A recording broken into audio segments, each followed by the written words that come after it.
Good Sunday evening, everyone. Welcome to the Rocky Top Roundtable. I am Brent Hubbs. Glad to have you along with us. Or Rocky Top Rewind, I should say. I am Brent Hubbs. Glad to have you along with us on this Sunday evening with Eric Kane, who joins us each and every Sunday. Actually runs this program each and every Sunday. I jumped the gun there in front of him, and we got everything rolling. Lots to get to tonight, Eric. Lots of things going on in Tennessee, as expected, based on what happened Saturday in the college football playoff.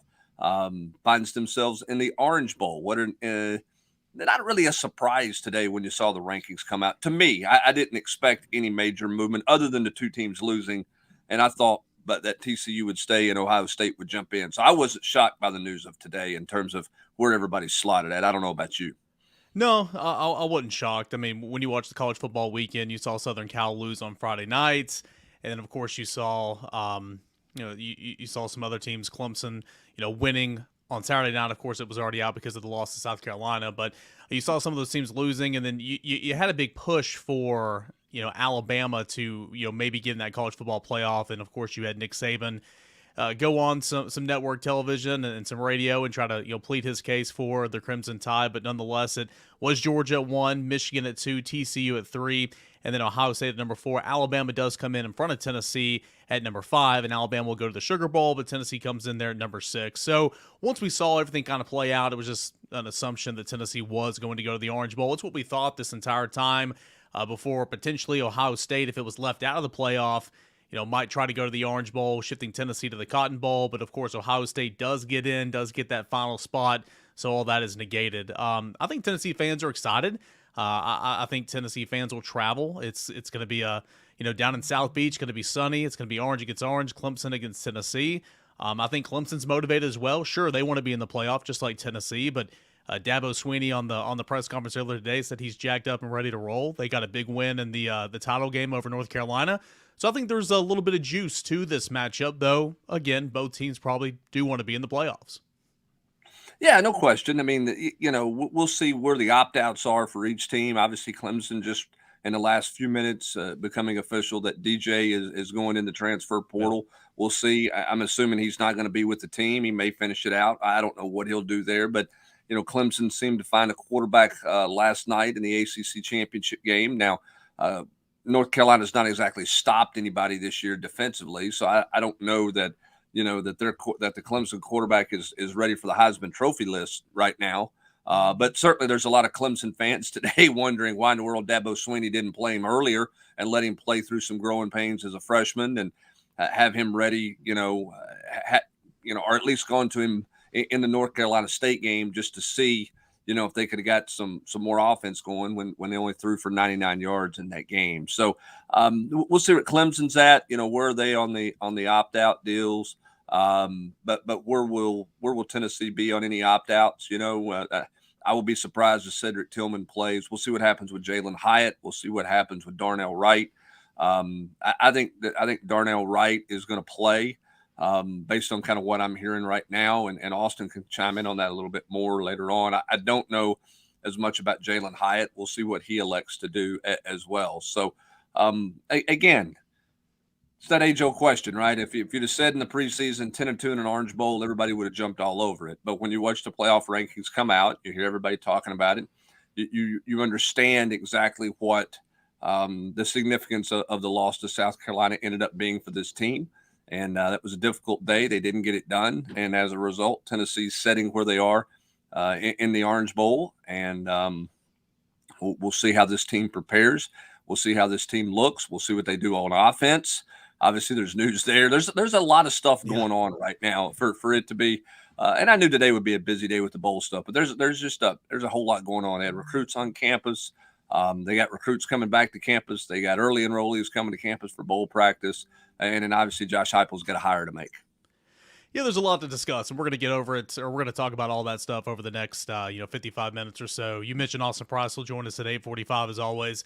You mentioned opt-outs there, the potential of what this game might look like, and that's just kind of the nature of the beast nowadays with the college football playoff and the news coming out. I guess it was Friday, maybe Thursday night, about the expanded college football playoffs going to 12 at some point or another, or in 2024 actually. And so some of these games, they just kind of lose a little bit of that juice.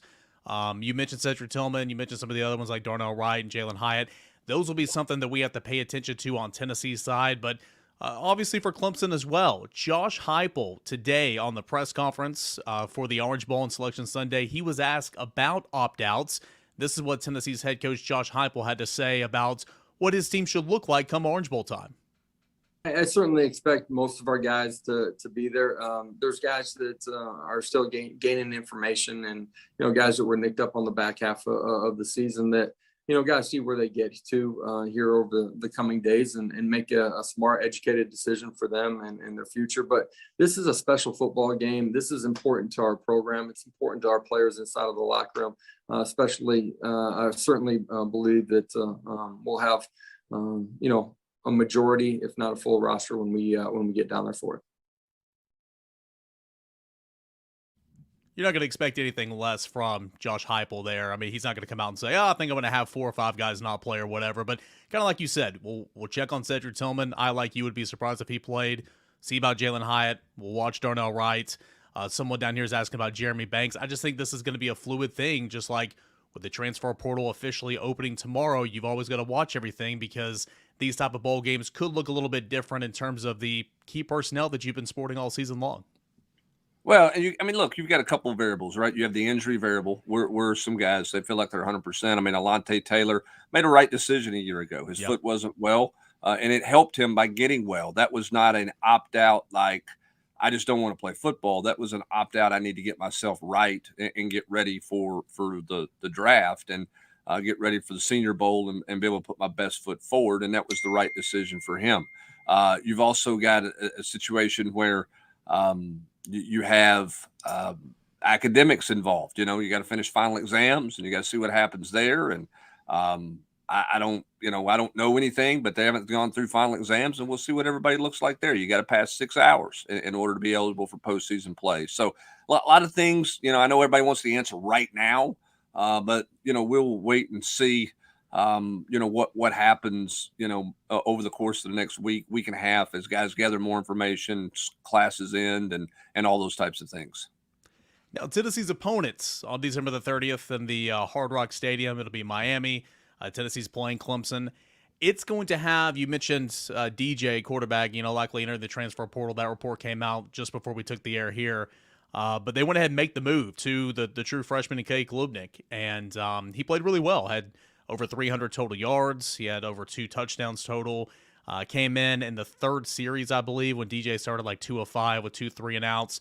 And he kind of jump-started that offense. Now, I think Austin pointed this out in one of the videos earlier today. He hadn't had many opportunities for Clemson so far this year. And when he did, I think he had 4 passes against Syracuse, 6 passes in the opener against Georgia Tech where he threw a touchdown. He looked really good the other night. Let's hear from Dabo Swinney. This video is a little bit choppy. I think he was on the recruiting trail earlier this afternoon, but was asked about what he expects from his new starting quarterback come the Orange Bowl against Tennessee in Cade Klubnik. Hopefully just, first of all, great preparation like he's been having, but then just, playing within the system and, just being smart with the ball and just, doing what he's coached to do. And I thought he did an amazing job of that last night. And, so really just hopefully pick up where he left off. But he was accurate, made good decisions outside of maybe 1 or 2 in the run game. He extended some plays, did some things with his legs. So just continue to, again, play within the system, bring that great energy and protect the football. Like the coaches, Brent, you and I haven't gotten heavy on our Clemson prep just yet, but from your observation, seeing Clemson play some this year with DJ, seeing Clemson play Saturday nights with the new quarterback in Cade, how is Clemson different offensively, and what are those challenges going to be for Tennessee's defense? Well, in the North Carolina game, they had a rhythm about them. They had a flow about them. When you've watched Clemson play earlier or at different points in time this season, it's just been so helter-skelter because their quarterback play has been so rough at times and inaccurate at times that they've had a hard time moving the ball. And what you wanted to do is, make them drive the length of the football field and see what happens. There's been other moments where it's been really good, right? They've looked good. I mean, they scored a bunch of points against Wake Forest and all of that, but they clearly had some issues with that. I don't think Shipley's a good player. They can do some things at the receiver spot. They're not as dynamic at receiver as they've been in the past in some ways, but they seem to make some plays and have seemed to gotten open.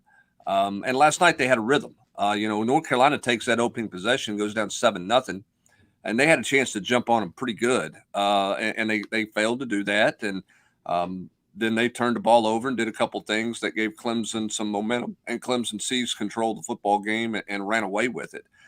That's an interesting North Carolina team when you look at how they closed the season. To lose 3 straight the way that they did, and losing to North Carolina State, losing to Georgia Tech, and then losing in the championship game. I mean, that's a big-time disappointing finish for them from where they were. Defensively, they didn't progress a whole lot, and we'll see what happens with them moving forward. But that was a team that seemed to be playing a lot better football a month ago than they did the back half of the season. So, but I don't want to take anything away from Clemson. They look like they were exercising some ghosts last night, like some stuff started working, and they were like, "Hey, this is good." So they're going to have momentum going into certainly going into the bowl prep, as opposed to what they had coming out of the South Carolina loss. So that was a big win for them, and we'll see. Tennessee's got a chance to prepare for the quarterback for a month and see what they can get done. North Carolina probably didn't have a whole lot of tape and a whole lot of things to prepare for there to know what they were getting out of him, and that may have changed a little bit with them. And then I think more importantly for Tennessee, this next 3 weeks or whatever the total number now is to get ready to play, this is about Joe Milton. Okay, I mean, Joe Milton knows he's the guy. This is like a mini camp for him. Go back, get some things right, get the timing right with your receivers, figure out who you're going to have, who you're not going to have, and get the offensive plan in place, figure out how the offense is going to work without Alex Golesh. This is a lot about Joe Milton and Tennessee finding their rhythm. I mean, they scored 56 points against Vanderbilt, but we've talked about it. Vanderbilt quit in the second half. They got the ground game going. They're not going to rush for 300 and some odd yards against Clemson unless Clemson's whole defensive front opts out. They're going to have a hard time rushing for that kind of yards. Joe Milton's going to have to make plays. He's now got a longer chance to get ready. He's over the surprise or the shock of the Hendon Hooker injury.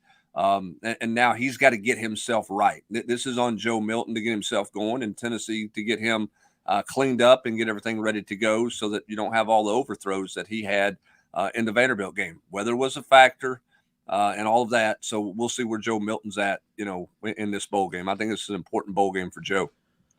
Yeah, no doubt. And we'll continue to break down Clemson over the course of the next couple of weeks. On paper, they've certainly been a team that likes to run with Will Shipley in the backfield and throw to Antonio Williams, a freshman. He leads the team in receptions and receiving yards. They love to throw to their running backs. They love to throw their tight ends.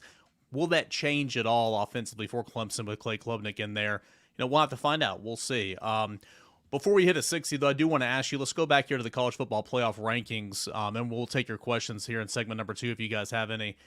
Brent, TCU loses the Big 12 title game, but stays in at number 3 in the college football playoff rankings. They ask why TCU was 3 instead of 4, if it had anything to do with a potential rematch with Michigan, Ohio State. The committee said no, that wasn't about it, but nonetheless, TCU stays in. Was that the right choice? And I think it was, simple math just to move Ohio State up there to number 4, and obviously the Buckeyes are in as well.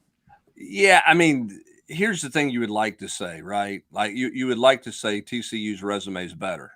Okay, they've got more quality wins. Their strength of schedule ultimately is better. They've only got one loss, just like Ohio State. So on the surface, you would say that's the reason why they're there, and I'm sure that's the biggest part of it. But when both Ohio State and TCU were undefeated, TCU had a better resume and a better strength of schedule. They weren't 2 in the college football playoff ranking. So I think the potential rematch thing in the semifinals is a deal. I mean, I don't, TV ratings are a part of this. So I don't. You can't say now that it's about their body of work when it wasn't about their body of work when they were both undefeated. I don't think. But again, that's just my opinion. I think the happiest team in the college football playoff right now is Michigan, because I think Michigan physically is better than TCU. And so I think Michigan's got an easier path to the championship game. I think Georgia will beat Ohio State, but that's got a potential national championship Donnybrook game to it. Now Georgia's got a home field advantage because they're playing in the dome.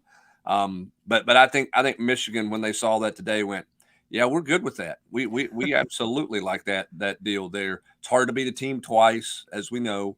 So I'm sure Michigan's probably the happiest team right now in the college football playoff ranking. I think if you ask Georgia who are the tougher matchups for you, it would be TCU would be the easiest, and then they would probably go, Michigan or Ohio State a bit in the toss-up there. So Georgia as the 1 seed probably feels like TCU should be the 4.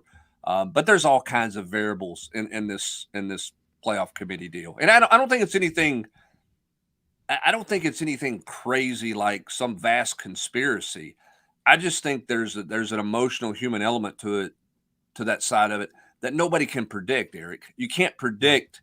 You can guess on where teams are going to be, but it's hard to predict the rationale, or hard to discuss the rationale on why some things are done, because you just don't know what people are thinking. I said this on the message board earlier because everybody's talking about Tennessee should be ahead of Alabama because of their strength of schedule and everything that is going on. And I don't disagree with that. The Hendon Hooker factor is real, not having Hendon Hooker, whether anybody wants to admit it or not. I think that's real in the playoff committee's eyes. And then who's to say that somebody on that 13-panel committee said, well, why should Alabama be ranked ahead of Tennessee? Somebody said, well, because they're Alabama. Right? I mean, Yeah. The reputation of Alabama. That's why. I mean, that's not right, but we don't know the feelings and the human equation of this because you don't know what those 13 people are thinking. That's kind of been not my soapbox, but kind of my theme of this thing all the way through it. You just don't know what goes through those guys' heads and what they're thinking about and their rationale for what the votes that they make and the decisions that they play. It's not computers. That's why the rankings have looked slightly different each and every single week. It's not computers putting in data. It is 13 people going around discussing what they think and why they think it's. But yeah, Kirby was put up on the television, and for a guy who is undefeated, SEC champion, and is ranked number 1 in the college football playoff rankings, he did not look too thrilled when discussing his matchup with Ohio State and not a potential TCU. And again, no disrespect to TCU, they've made me look like a fool a couple times this year as well, but I would much rather play TCU than an Ohio State. Hey, one thing before we get a break on the playoff committee, because we're going to take everybody's question. We're going to talk about Alex Golesh and all those things. There's plenty to talk about. This doesn't really factor now, Eric, because the playoffs are going to expand in 24. But I would like to have seen and I would like to see them in the 4-team scenario they've been in the last few years after following it this closely this year. Once you pick your first 4 teams, after that, just go to your 3 or 4 printed criteria and be done with it, right? Yeah. Like whoever is, slot those teams to the ranking based on head-to-head is kind of your core criteria, and don't get into it because I don't even know how much they discuss 6 through or even 5 through 10 once they figured out who their top 4 are, but that affects those teams and it affects their bowl games. And so somebody might say, well, Alabama was close to getting in, so we'll just put them at 5. Well, from your list of criteria, they don't deserve to be 5, just like Penn State didn't deserve to be 8. So once you get past 4, why not just do it based on almost computer-like, right? Just take, hey, this is what their resume is. The best resume goes next, the following resume, and ascend it on down the line that way. But it doesn't matter because we're going to expand this thing and we can get rid of that factor moving forward. Because I think once you get to 12, it's going to be nobody's going to have a real case at 13 for anybody to get in. Oh, but there will be, Brent. There'll be. Yeah, it's not. Even now in the NCAA tournament, Team 69 doesn't have. There's a beef every now and then, but it's not. It's going to be hard to sit there and look at whoever 13 is and go, man, they got a real shot to win this thing. As opposed to saying, you just got 4 teams and here we go. I mean, that's going to always create the drama. They're going to lose that drama with their 12-team deal. Now it's going to make up for it in December, but they're going to lose the November drama when only trying to figure out 4 teams. And again, with all due respect, Tulane would lose by 25 at least to Georgia, and because they'd be the last seed in the college football playoffs this year. All right, let's get a quick 60. Alex Golesh, Tennessee's offensive coordinator, leaving Tennessee after 2 seasons, is to become the head coach at USF. What's that loss mean? How will Tennessee fill the void? More on that when the Rocky Top Rewind returns.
Welcome back in here to the Rocky Top Rewind every Sunday night, 8 o'clock, VolQuest.com and the VolQuest YouTube channel. If you are watching, please like and subscribe to this channel. I saw Lee chimed in here a moment ago, said that Lee is in the Philippines. So, hey, that is awesome. That's really, really awesome. So I appreciate you and everybody else for checking us out and hanging out with me, Eric Kane, and Brent Hubbs here tonight. All right, we're going to get into your questions here in just one moment. But first, Brent Hubbs, Alex Golesh leaving Tennessee to become the next head coach at USF. Reports came out, including our own and Matt Zenitz of On 3 on Saturday night. It became official on Sunday morning. Alex Golesh, how big of a loss is this for Tennessee? And what's the direction potentially that we could see Josh Heupel in going? Well, I think it's a loss. I think Alex did a really good job at Tennessee, and I think he and Josh Heupel had developed a really good relationship working together. They were kind of in each other's head a little bit and made that offense hum along really well. Where does Josh Heupel go from here? Josh Heupel pretty protective of his offense. Okay, so I don't think he's going to go out and hire some big name coordinator and give him the keys to the offense and say, "Hey, it's yours." When Alex Golesh came to Central Florida, it was very much to learn the offense and to kind of grow in the offense. And with each passing year, he gained more responsibilities. And this year he had more freedom in calling the offense and everything that he's ever had. And he did a really good job. So I think you're going to see Josh Heupel hire a tight ends coach that's a recruiter. I think Josh Heupel is going to be even more hands-on with an offense that he's very hands-on with now. Will call his own plays, probably. And then we'll see where guys are groomed. We'll see where Joey Halsley is in 6 or 8 months from now. We'll see who the tight ends coach is and what that looks like and all of those types of things. That's kind of my gut feeling right now, Eric. That could change. Part of the issue with hiring an offensive coordinator, aside from Josh Heupel, it being his offense, which is hard for him to certainly give away or turn over to somebody else. A lot of offensive coordinators are quarterback coaches. Yeah. And Joey Halsley is Josh Heupel's quarterback coach because it's an extension of Josh Heupel. So that's the hard part. It's going and finding an OC or who would be a tight ends coach or shuffling some things around that way. So my guess is you're going to see Josh Heupel right now hire a tight ends coach and continue to groom what he's got on his campus and continue to lean on guys that he's been around for a while, like Joey Halsley and Glenn Ellerbe. I think Ellerbe's more involved in offensive game planning than we probably give him credit for. He's not calling plays on Saturdays, but in terms of getting a plan together, I think Glenn Ellerbe is very heavily involved with Josh Heupel and with Alex Golesh on that the past couple of years. Yeah, for sure. And I'm kind of like you. I would lean right now. Things can always change. I would lean, it's the caveat there is you got to have somebody coach tight ends. And you and I, it's like beating a dead horse. We talk about the tight end position and how important it is in this offense. So that's a caveat here. And I could very easily see going and grabbing a tight ends coach, promoting from within, nurturing, grooming, calling the plays if Josh Heupel. But again, we'll see. It's early in the process. Derek brings up a good point here. It says, I hate Coach Golesh is leaving, but that's a testament to how good our staff is now. If no one wants them as head coaches, then they're probably not good coordinators either. And that's pretty much what Josh Heupel said earlier today on the Orange Bowl Selection Sunday press conference when asked how big of a loss is Alex Golesh. What's your thoughts on that, and kind of how they're going to try to fill that void? This is what Josh Heupel had to say. Yeah, certainly losing Alex is something that we're excited about. I think it speaks to the growth inside of our program. And when I say that, just that, the success that we're having on the field, the style of play, the culture that we have inside of our building, for him to have an opportunity to go run his own program is one that I am and our staff are excited for him to have that opportunity. And in the coming days, we'll understand how we want to fill that out on the recruiting trail, and then as we get into game preparation as well. But excited for him. And again, I think it speaks so well to what our players and our staff have done in a short amount of time here at Tennessee. I chuckled in real time during that press conference, Brent, when he said, losing Alex, that's something we're excited about. It's like, whoa. But he goes on and says, again, like Derek was just pointing out, if you're not being, pickpocketed every single offseason, you're not doing something right. You're not successful. You don't have a good program. Look at Nick Saban. I mean, he rolls through coordinators all the time, right? I don't think anybody feel comfortable. Well, I'll take that back. If you're winning national championships every year, then I guess you'll be okay. But it's not to that point yet. But that's something good for Alex Golesh. Congrats to him. And that means you're heading in the right direction, just, not only with a 10-2 regular season record.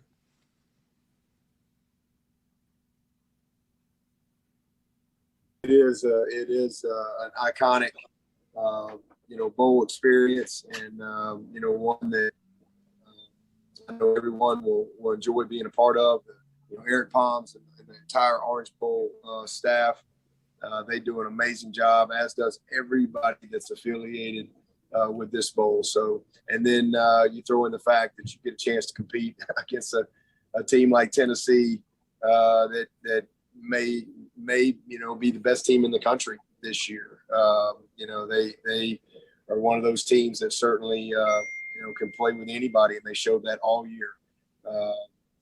So it's a great matchup, and I know both teams, both fan bases will be super excited to see these teams compete on the field. But we're thankful for the opportunity, and again, really proud of our team for how they competed and to win this ACC championship and earn the right to get back to the Orange Bowl in New Year's 6. So.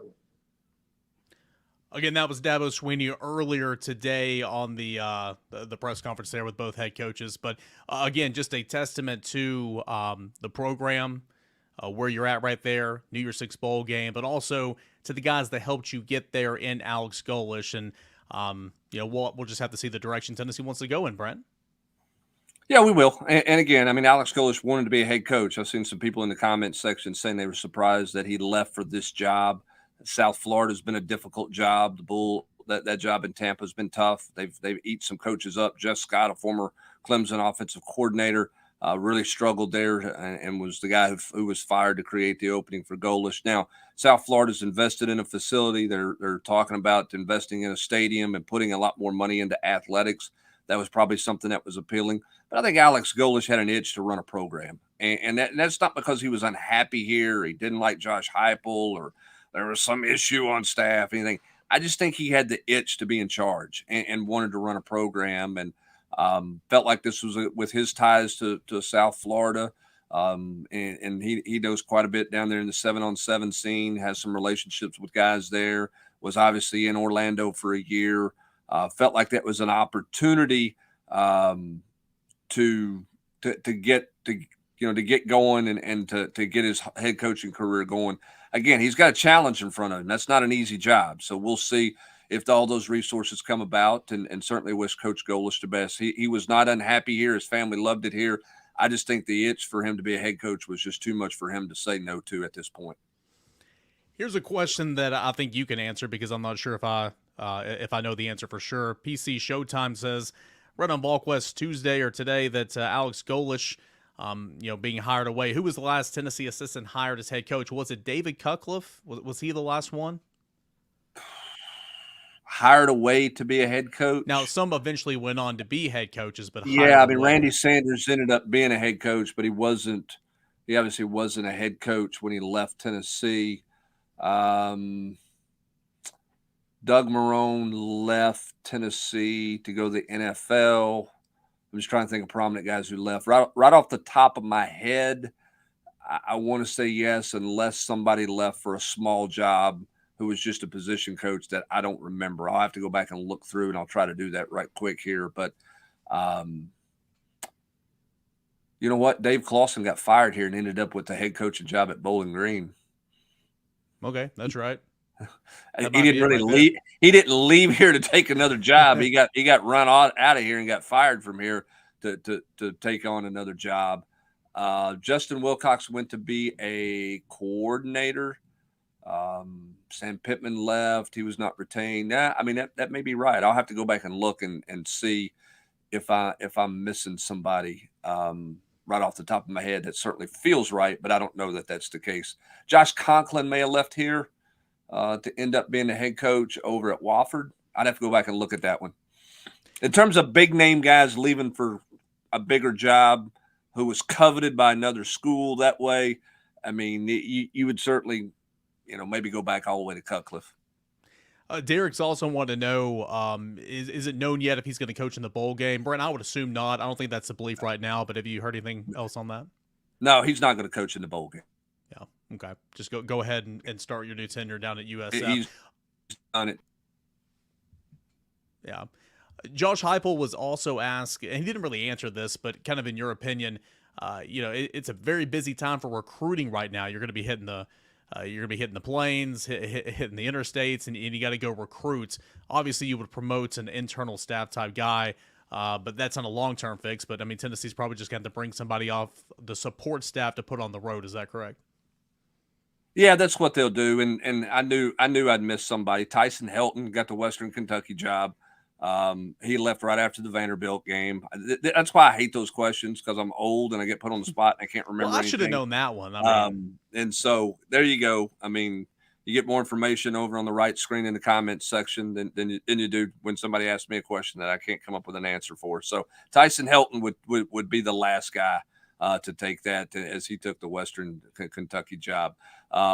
As for your point, yes, they will put a QC, quality control guy, an analyst, a GA, or some kind on the road for that 10th spot to go out and have a presence in some schools and see some 24s and things like that. And that may change week to week, right? Like they may put a defensive guy on the road for week one or an offensive guy on the road here for week one to cover all their bases. And then they may feel like they need a defensive guy to go into Golesh's territory in week 2 here. So, we'll see, but you will replace that with one of those guys. They're not going to put, Philip Fulmer put Judy Jackson on the road years ago. And I don't see anything like that. I think this will be just a straight, QC or,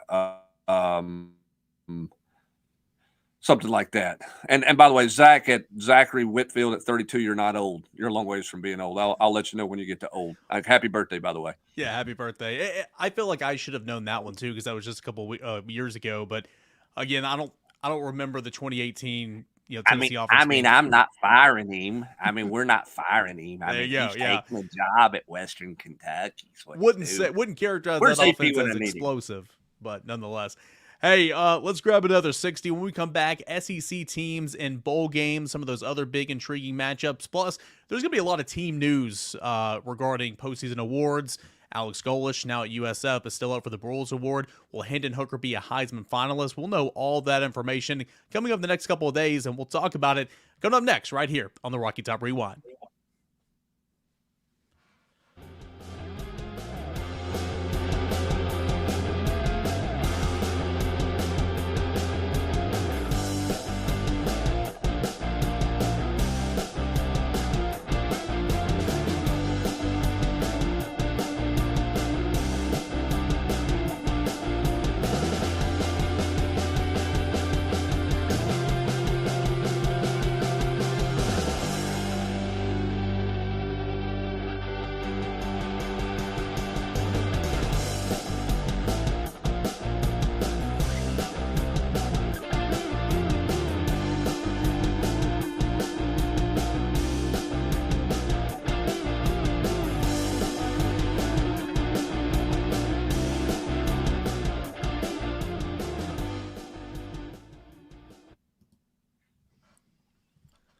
Brent Hubbs, Eric Kane here on the Rocky Top Rewind. Appreciate you guys for coming and hanging out with us here today. If you're just finding our show, we're at it here for the Rocky Top Rewind every Sunday night at 8 o'clock for 1 hour. So appreciate you guys for hanging out with us. If you're new to VolQuest or don't know anything about us and you like our content, you can sign up for a VolQuest.com membership right now for only $10. Right now for $10.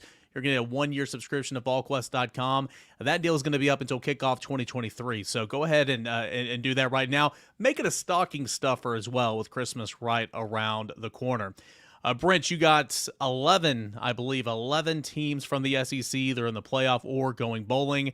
Of course, Georgia's in the playoff. Alabama is in the Sugar Bowl. Tennessee's in the Orange Bowl. Florida's going to take on Oregon State in the Vegas Bowl. The Gasparilla Bowl is going to be Missouri and Wake. Arkansas and Kansas in the Liberty Bowl, Ole Miss and Texas Tech in the Texas Bowl, South Carolina and Notre Dame in the Gator Bowl, got Kentucky in the Music City Bowl against Iowa, Mississippi State, Illinois in the, I don't even know what that bowl is, and LSU and Purdue is in the Citrus Bowl. Pretty good year, pretty decent year for the conference in terms of getting 11 teams going to bowling. Are there any of those matchups intriguing or any surprises there from you? No, not really. I think when you look at it, it's kind of what you thought would be the case. That Arkansas Kansas game, has got some appeal to it, to me, because I think you're trying to figure out a little bit where both of those teams are and kind of what they're about. And again, I think the challenge with bowls now, Eric, is just who really wants to be there, right? Like who's it important to? I think getting teams ready to play in bowl games is one of the hardest things for coaches to do, right? And coaches have a hard time. I think it's hard to get 18 to 22-year-olds ready to play for 12 consecutive weeks, right? I mean, I think that's why you see teams do some crazy things, lose some games you shouldn't lose, that type of thing. I think it may be harder to get a team ready for a bowl game because who wants to be there and what does your roster look like? I think bowl games are more challenging than they've ever been right now. Like does Alabama want to play in a bowl game? No. I mean, I don't know that. I mean, the feeling is no. So how does Nick Saban get a team ready? How many opt-outs do they have? There's just lots of questions like that. Last year was a little different because you had a bunch of teams in the first, kind of first time getting back to a bowl. They were in a rebuild mode. You had several teams, getting back in, trying to get back going a little bit. This year's a little bit different, so we'll see. We'll just see how many teams are ready to play in a bowl game. Yeah, I mean, it'd be the same situation if Ohio State, didn't. If USC didn't get bumped and USC won and Ohio State was still on the outside looking in, Ohio State would have likely been in the Orange Bowl because, again, they were politicking not to go back to the Rose Bowl. They didn't want to go to any bowl, to be completely honest. And so it's the same situation for Alabama in the Sugar Bowl. You had Nick Saban. He was asked on the reaction show by Marty Smith. Just kind of, what your thoughts are and everything. And Nick Saban just said it's still a good opportunity. But, I mean, you could tell he was disappointed and he didn't want to be doing that interview. Here is another question that I have for you, Brent. This is something we were asked on the Monday night chat. The easy answer is everybody can stand to benefit, but you do get 15 extra bowl practices. There's no evidence that I can find that being bowl eligible really helps for the next season, but it's not like it hurts. There's a lot of young guys on this team that I feel like could really benefit from some bowl practices. Who would be some of those young guys? Some young offensive linemen that really didn't get a whole lot of run? Some of those young linebackers on special teams? Who were some guys that could, outside of Joe Milton, of course, who's not a young guy, could really benefit from this extra phase of the season? Oh, I think that, Chaz Nimrod at the receiver spot, is a guy who there's an opportunity for there, and he may have. He may be suddenly thrust in. Wants to know about Taven Jackson, so I'll just go ahead and answer that one, Mike. We appreciate you in the super chat, but I think Taven's going to be able to practice some. I don't know that he'll be able to play in the game, but I think he's going to be able to maybe do a few things here and there, just in terms of some. Not necessarily 11-on-11 stuff, but in terms of big picture, I think Chaz Nimrod's one that immediately jumps to mind for me. Defensively, James Pierce. Joshua Joseph's playing a lot, but I mean, Jordan Phillips, an opportunity for him to do some things on the defensive interior, perhaps. Elijah Herring at linebacker comes to mind. Caleb Perry at linebacker comes to mind. Jordan Thomas in the back end certainly jumps out there as a guy that you would like to see some more from. What about a guy like D. Williams? I mean, you probably need to figure out where D. Williams can play for you, and maybe you can use part of the bowl practice to figure that out. And I'm not saying flipping positions right now, but get him some burn or some run, if you will, and some extra, fundamental work, or young guys 7-on-7, 11 work, and just figure out. I mean, if he can't play corner, can he help you on the offensive side of the ball? Get a jump start of an evaluation there. And then you got, the early enrollees are going to be here. I don't think that that's a huge thing, Eric, that those guys are suddenly going to come in and make a lot of noise, but you're going to have them here, and that's going to give you some depth that may let you do some more fundamental work with young offensive linemen and young defensive linemen, and you're not risking a guy getting hurt in practice, going in some extra period work, so to speak, with young guys. So you got extra bodies there to work, which is not a bad thing as well. I think 14 midterm enrollees are going to be here, something like that for bowl practice. It's become common. I mean, it's like that. It's many. become. I know that there's always a couple, but like 14 seems like a lot. Well, I think right now with block scheduling in high school, where you can get so many credit hours now because you're doing semesters instead of the full year class. So many guys can graduate early. It's not that. It used to be hard to graduate early. Like, you had to do a lot of extra work to graduate early. You really don't have to now. If you stay on track, and if somebody takes a high school class as an 8th grader, which is more and more common, you can get out pretty quickly. And so a lot of those guys have been on that path. I think you're going to see more and more guys get out at midterm. And listen, if a guy comes to practice here 2 weeks before signing day, guess what you don't have to do? You don't have to worry. You don't have to keep calling them. Yeah, you don't have to worry about what school may be trying to slip into the living room in the last week to try to take a guy away. And so it's a great way to manage your recruiting class if you can get a bunch of them here where you don't have to worry about a new coach coming in and stealing an in-state guy late or something like that. So I think coaches see value in it that way, as well as guys getting an early start on, what some things look like. Wayne chimes in with a $10 super chat. Wayne, really, really do appreciate you, my man. A lot of young talent can be developed at this time. No doubt. Again, I think that it is an opportunity. It can only help you. It's not going to hurt you. My opinion on the whole early enrollee thing, and you're exactly right in terms of get these guys on campus, let them get some practices in there. If they're here, you're not worrying until the end, essentially. That's a really good point. But, it's not going to hurt them, but it's like this is not this big jump ahead. They're not going to come in and immediately take second-string reps at this practice. First off, there's an acclimation period. Second of all, that's not fair to the players who have actually been here. Third of all, they don't know. They don't know the playbook or anything. It's just not how it works. But allowing those guys to see what a practice looks like, what a meeting room, what a day. And it's not even a full day because there's no school at this point. But kind of what a day in the life of a student athlete looks like. That's the real value there, more so than anything X's and O's, in my opinion. So we'll continue to see. Kind of on that note, recruiting. Tennessee did have 5 official visitors in this weekend, 4 of which are commits, one of which is a target, Arian Carter. What's the latest in that regard? We'll get Austin Price, who will join us right here on the Rocky Top Rewind when we return.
We got a final segment left here, about 14, 15 minutes left here on this edition of the Rocky Top Rewind. I'm Eric Kane.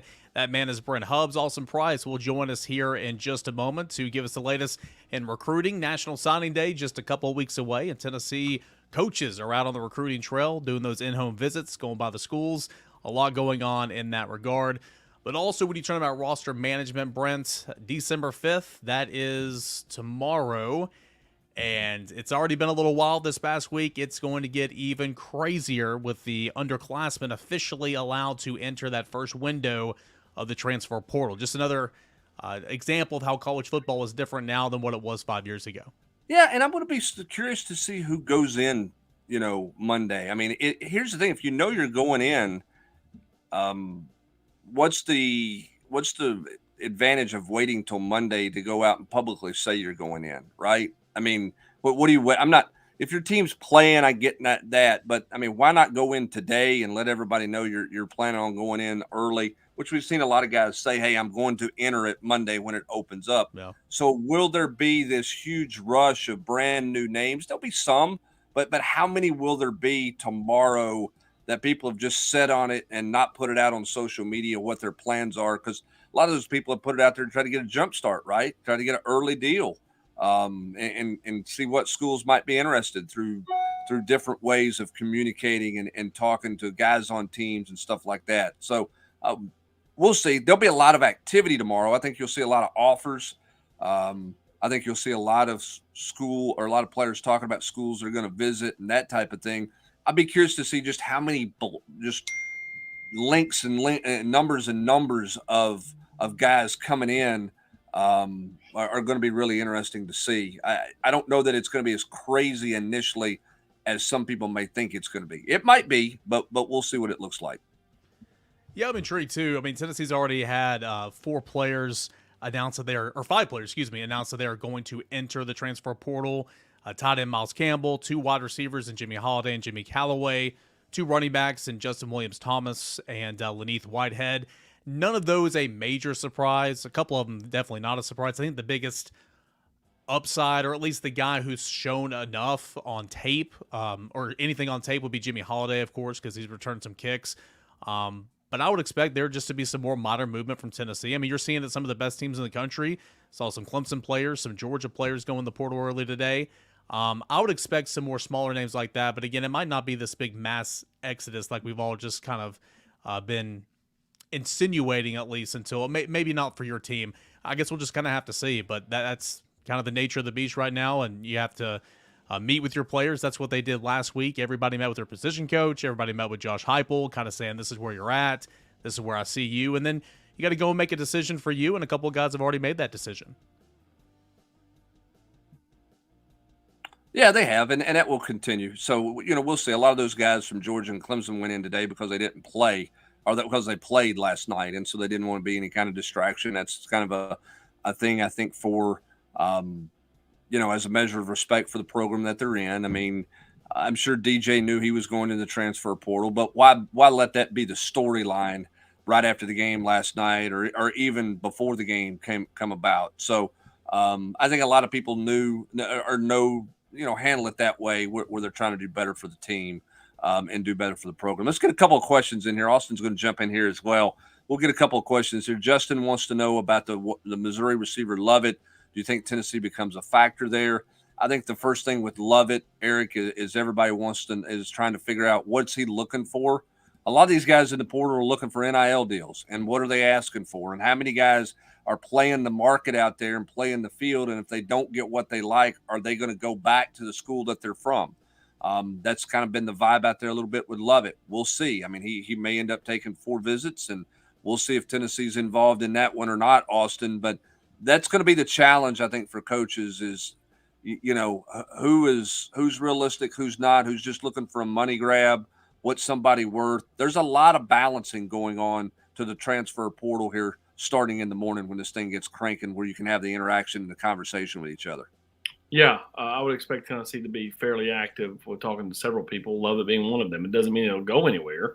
But, yeah, I think Tennessee's going to reach out to several guys.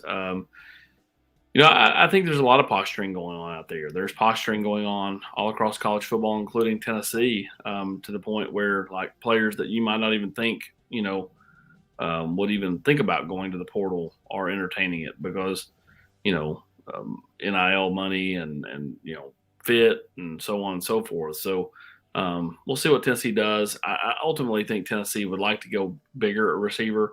Lovett's a smaller guy. You kind of know what you have with Squirrel. Um, I don't expect Jalen Hyatt to be back. Cedric Tillman's gone. I think Tennessee would love to add a receiver, but I think they'd want a bigger guy. But again, you get into a conversation with him, you may love his makeup, and that changes the whole deal.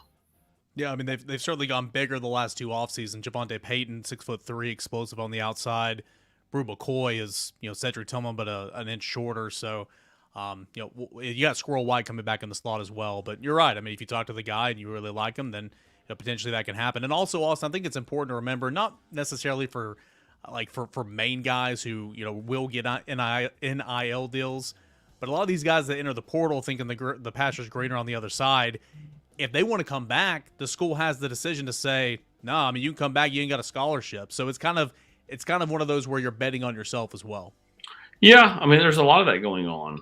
Whether that's trying to think about going to the NFL, whether that's thinking about going to the transfer portal, there's a lot of betting on yourself, or the flip side of that is getting bad advice or making knee-jerk decisions. That caused you to, put yourself in a tough spot. So, again, I think grass isn't always greener, and for some of these guys, they've got to be very meticulous, methodical, well thought out, because you can put yourself in the portal, and all of a sudden you end up in a worse position you're currently in, and you're like, wait, what? How did that happen? I thought I was going to end up with NIL cash and instant playing time. Instead, you ended up with nothing and nothing.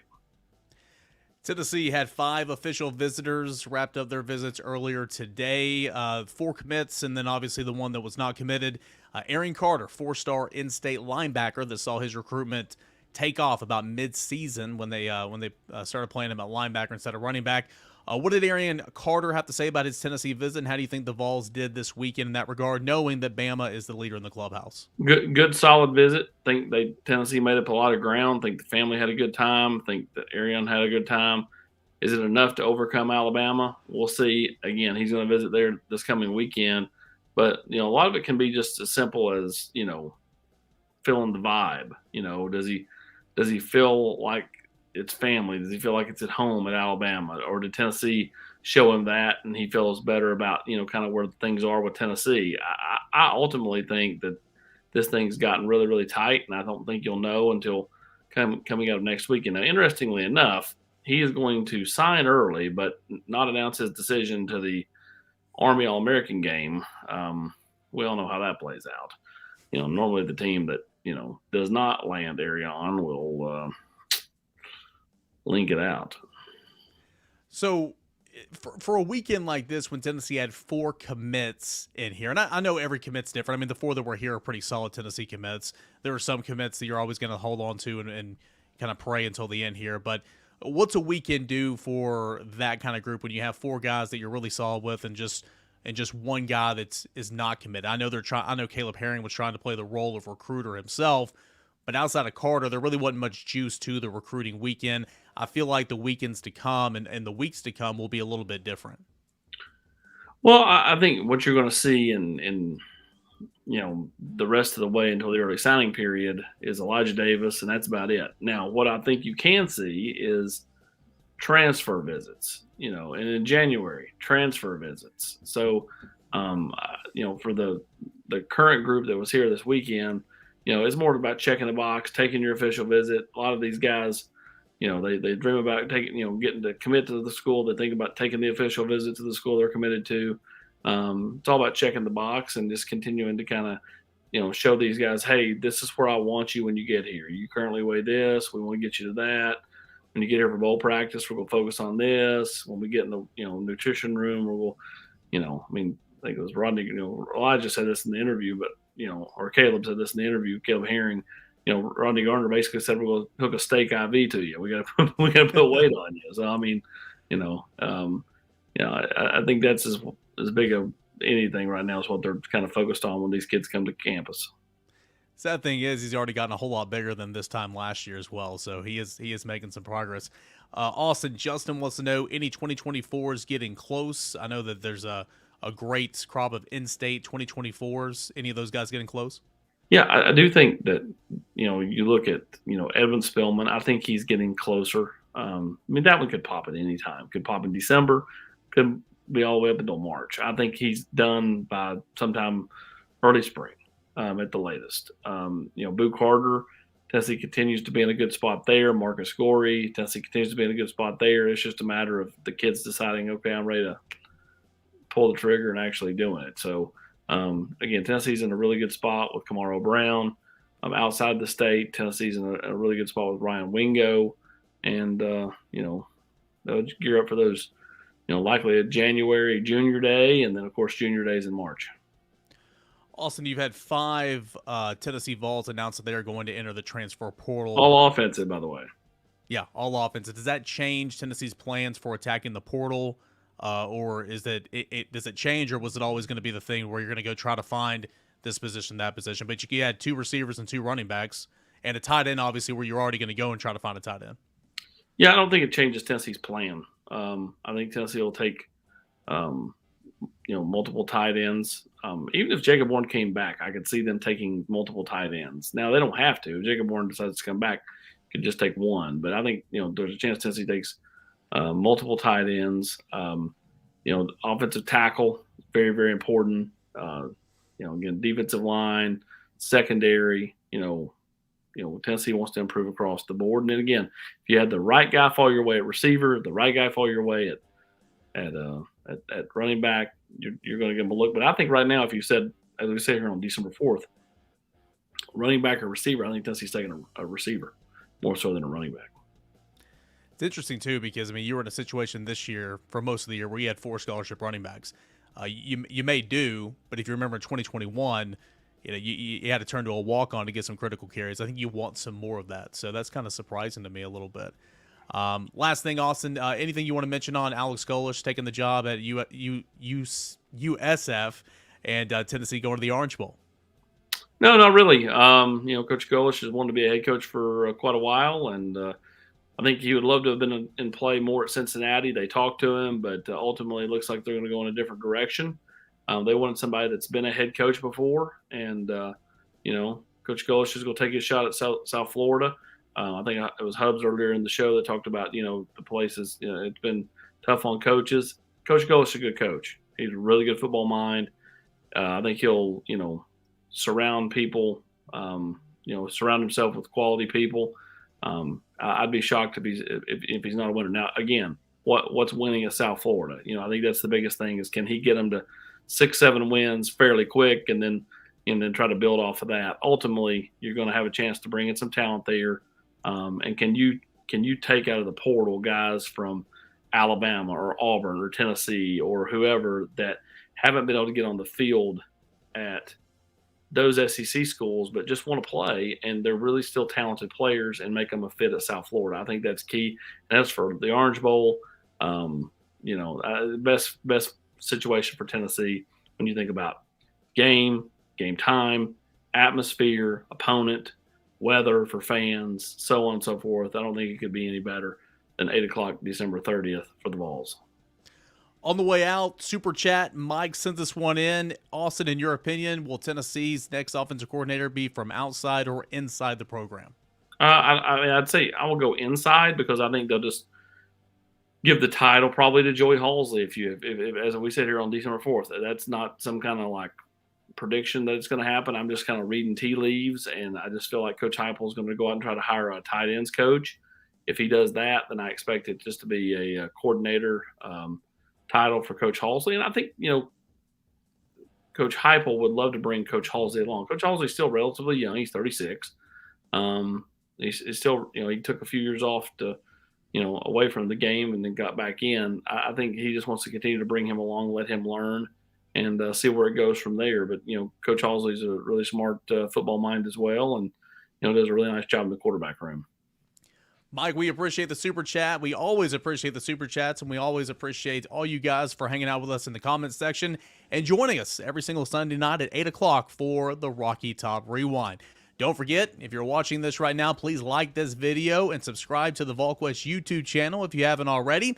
And take advantage of this deal. As Awesome Price will say, it's a nice little stocking stuffer with Christmas right around the corner. $10, a VolQuest.com subscription up until kickoff 2023. But you can be a part of our site. Tons and tons of premium content, as you can see right there on the front page. Tennessee football, recruiting, Tennessee basketball, Tennessee baseball. We've got it all. That's at VolQuest.com. 1 year subscription for only $10. Guys, we appreciate it. We'll be back next Sunday night at 8 o'clock for more of the Rocky Top Rewind. For Awesome Price and Brent Hubbs, I'm Eric Kane. Thank you so much for watching us on the Rocky Top Rewind.